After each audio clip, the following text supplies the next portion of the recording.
Bonjour Sarah, Bonjour Roselyne. comment vas-tu? Très bien, joyeusement. On va parler aujourd'hui de la dépendance affective. Mm. Est-on tous des dépendants affectifs? Je pense qu'on a tous une quête émotionnelle, ouais. Mhm. On a tous un degré de dépendance qu'on comble plus ou moins différemment. Certains vont le rechercher à l'extérieur par une béquille, ça peut être une addiction, ça peut être un loisir, d'autres par le contact relationnel, et d'autres vont le vivre un peu mieux seuls, mais en recherchant je dirais, raison d'être et un mode de vie qui leur corresponde. Pour combler, ça s'appelle après de l'amour propre. Donc, ce sera moins de la dépendance dans le sens qu'ils ne seront pas forcément emprisonnés dans leur quotidien, même si ça peut tendre des fois à être prisonnier de sa solitude, comme on l'avait vu un petit peu. Ouais. Mais quand on parle de dépendance affective, ça peut être dépendance, comme tu l'as dit, à une vie, à des drogues, à de l'alcool, pas forcément à des personnes. Pas forcément, ça va être tout ce qui va t'amener une forme de sécurité émotionnelle. Ça peut être le sucre, par exemple, ça peut être les jeux vidéo, ça peut être même un style vestimentaire. En fait, c'est quelque chose auquel la personne va s'identifier et qui va lui amener en fait une zone d'assurance, de réassurance, on va dire, de sécurité où elle peut se sentir pleinement elle-même, où elle s'autorise même à être pleinement elle-même. Et qu'est-ce que ça révèle, cette dépendance affective? Euh, Pour moi, je dirais que c'est une carence relationnelle, alors pas que au niveau de l'affect, mais je dirais dans notre société, on est de plus en plus nombreux, mais on est de plus en plus seuls. Je sais pas si tu vois Mhm. ce que je veux dire, c'est-à-dire qu'en fait, on est tous sur nos téléphones, dans le métro, dans le Ouais, bus, chacun gère son petit moi, on va dire, ouais. et en fait, il y a moins de contact, donc en fait, les interactions humaines, on veut plus souffrir, c'est-à-dire qu'on évite d'être en couple parce qu'on ne veut plus de déception amoureuse. Et en même temps, être en couple, on est obligatoirement confronté à l'autre. Donc, on sera toujours amené à souffrir quand on est en contact de l'autre, mais on souffre aussi quand on est seul. Donc, c'est surtout voir quel est le meilleur choix que l'on fait et savoir comment on le transforme d'une relation, d'une étape en quelque chose de nouveau. Comment on guérit d'une dépendance affective et oui, qu'est-ce qu'elle dit de nous, peut-être dans notre histoire passée, peut-être dans notre vie familiale, dans nos constellations familiales, dans notre histoire familiale. Est-ce qu'on peut s'en libérer? Je pense qu'on peut s'en libérer. Et ça va être un équilibre entre les besoins et les envies, pour moi, qui va permettre de s'en libérer. C'est-à-dire que si tu as une dépendance affective, c'est-à-dire qu'il y a déjà un besoin qui n'est pas comblé et une prédominance des envies, donc des projections. Si tu es en couple, par exemple, avec quelqu'un qui, effectivement, ne répond pas à tes attentes, donc on va dire tes envies, parce que tu auras envie de passer plus de temps avec la personne, plus ceci, plus cela, mais sans pour autant que ce soit un réel besoin, mais que c'est juste pour réconforter tes blessures, c'est pour ça que je parle d'envie et d'attente, bah, du coup, tu vas forcément amener de la toxicité dans la relation. Si tu as un besoin de construire avec l'autre, il suffit juste de le dire clairement. Après, la personne n'est pas là pour obéir quand on est à deux, par exemple, à nos besoins dans l'immédiat ou à nos envies. D'où le fait de se responsabiliser et de voir dans quelles limites l'autre peut nous apporter quelque chose de juste et d'équilibré et où on doit se mettre une limite pour soi-même se responsabiliser de Oui. notre bonheur et de notre équilibre Et émotionnel. justement, comment on se comble soi-même de cette affectivité manquante ou de ce sentiment de vide? Ouais, sentiment de vide, c'est vraiment quelque chose de prédominant. Il y en a qui mettent la télé, qui allument pour justement avoir un fond sonore. Donc ça, c'est des béquilles, comme la drogue, comme les jeux de société. Comment sortir Je dirais que c'est un petit peu, ça va être très basique, mais de revenir davantage à cette notion d'écoute et de tempérance envers soi. C'est-à-dire qu'on n'est pas censé être parfait. Et quand on souffre de dépendance affective, c'est surtout qu'on pense généralement à un moment à la fin, à la séparation. Mmh. Qu'elle soit la séparation avec les parents, symbolique, ou séparation avec des amis, ou à la mort, tout simplement, ça nous renvoie à notre côté mortel. Donc je dirais que c'est vraiment apprendre avec beaucoup de douceur, se dire qu'on fait au mieux, qu'effectivement on ne peut pas anticiper ou changer les choses à venir qui ne sont pas de notre responsabilité, mais par contre surfer sur cette vague émotionnelle en disant ok, j'ai le droit de pas être bien, j'ai le droit d'être déçu de moi-même, j'ai le droit effectivement de râler, j'ai le droit d'être frustrée, par contre je sais que ma priorité ça va être de prendre soin de mon bien-être et surtout de Ouais. construire potentiellement avec quelqu'un, d'être bien avec ma famille, etc. Et justement, quand une personne rencontre quelqu'un ou est en recherche de quelqu'un d'autre, souvent après un premier, un deuxième rendez-vous, l'une des personnes est en attente. et t'en attends. Généralement, il y en a une qui suit et une qui fuit. Hein. C'est connu, je te fuis, tu me suis, et je te suis, tu me fuis.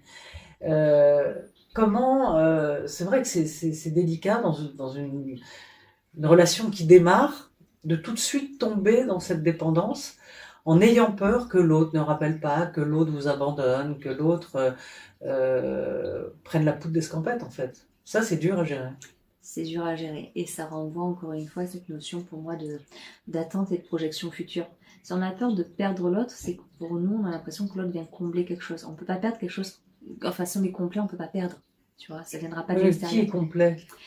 Là, justement, ça se travaille. Mais juste pour revenir avant Oui. à ce que tu dis avant que j'embraye sur la suite, en fait, quand on a peur de quelque chose, c'est-à-dire que ça peut nous dévaloriser ou nous, on pourrait dire nous faire rompre avec nos rêves ou nos envies. Par exemple, quand on commence un début de relation, on voit déjà son sentiment avec la personne. Sauf que les gens, la majorité, ça va être la sexualité. Déjà, quand est-ce qu'on va coucher ensemble? Et après, c'est est-ce que ça va être la femme de ma vie, la mère de mes enfants ou le père de mes enfants? Il y a une forme d'anticipation, une projection. Et ça crée une zone de stress et de tension. On conditionne l'autre. Et tu vas très facilement voir ce que je veux dire, que ce soit même dans les films, dans les séries de rose ou même dans les relations.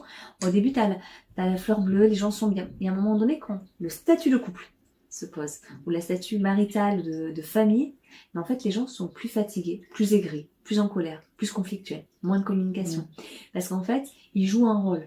C'est-à-dire qu'on rentre dans la case, bon maintenant, j'ai plus le droit à ça, je dois être dans ça. Je dois être dans ce rôle de famille. Maintenant, je peux plus être jeune femme, je suis mère. Mais tu vois, il y a un côté assez, qui est inconscient, mais assez programmé par le cerveau à cause de la société telle que c'est vu.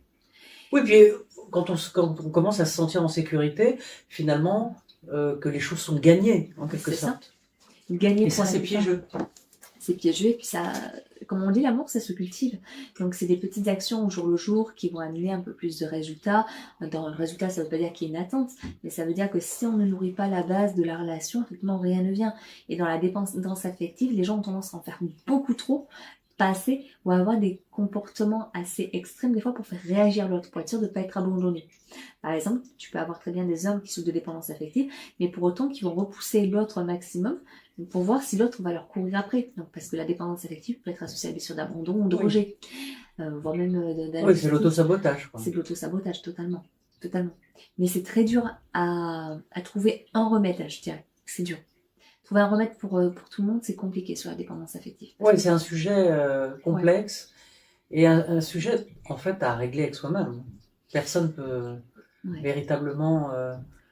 C'est arriver à s'aimer au point où, quelle que soit la personne... c'est ça? Je suis en train de penser, c'est bon, je suis plus que soit la personne. La personne qui soit en face de nous, avec qui on partage, que ce soit nos parents, nos amis, etc. Quel que soit notre choix et qu'on a en interaction, on doit pouvoir se valider. Ça veut dire être en paix, être en accord entre nos pensées et notre émotionnel.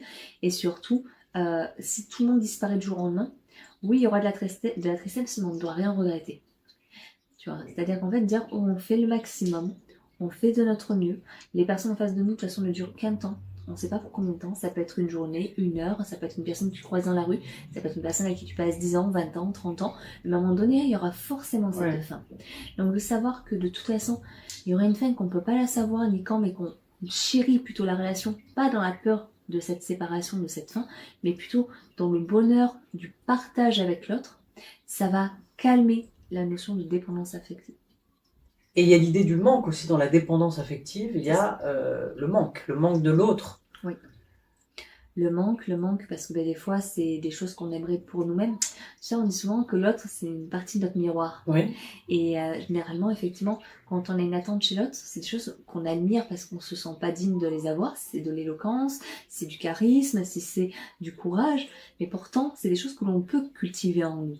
Et ça, tout le monde peut s'améliorer. On ne peut pas radicalement changer si, par exemple, on va parler avec les teintures, je schématise, mais en gros, si on est avec un gène particulier dans notre ADN, on ne peut pas forcément le changer. Par contre, on peut voir ce qu'on peut en faire avec et évoluer avec, du coup, ces cartes qui sont en main depuis notre naissance. Donc, par rapport à cette notion de manque, c'est toujours voir dans quelle mesure on peut être notre meilleur parent pour nous-mêmes. Être ce parent bienveillant, comment on pourrait prendre soin d'un enfant qui souffrirait des mêmes choses que nous. Alors concrètement, parce que voilà, ça j'entends, on l'a souvent dit, on entend souvent ça, l'enfant intérieur, prendre soin de son enfant intérieur, mais j'ai l'impression que c'est un concept. Euh, et c'est comme quand tu es sur une route, tu as besoin d'un GPS. Le GPS, il est concret, il t'emmène quelque part. Il te dit tournez à gauche, tournez à droite, allez tout droit, arrêtez-vous, enfin bref. Là, tu vois, s'occuper de son enfant intérieur, concrètement. Je suis désolée de revenir toujours au concret, mais en fait, je pense que c'est véritablement ce que veulent des gens. Les gens, on peut comme ça parler des heures de concept, l'enfant intérieur, la voix intérieure, le lâcher prise, etc., etc. Mais d'accord, mais so what?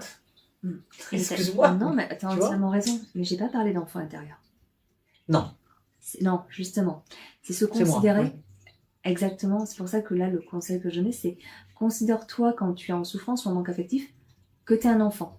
Et là, te dire, ok, là, il y a un enfant qui pleure. Qu'est-ce que je pourrais lui apporter si j'étais un adulte à côté d'un enfant? Pas toi, petite. Parce que ça, c'est trop complexe. Mais juste, tu vois un enfant en détresse dans la rue, qui a un manque, je sais pas, qui sent dans l'insécurité, comment tu réagirais? Pourquoi je dis de prendre un enfant extérieur et pas intérieur? Parce qu'on, comme ça nous concerne, on est feutré. On a tendance à moins voir, on va pas plonger à 100% dans les blessures.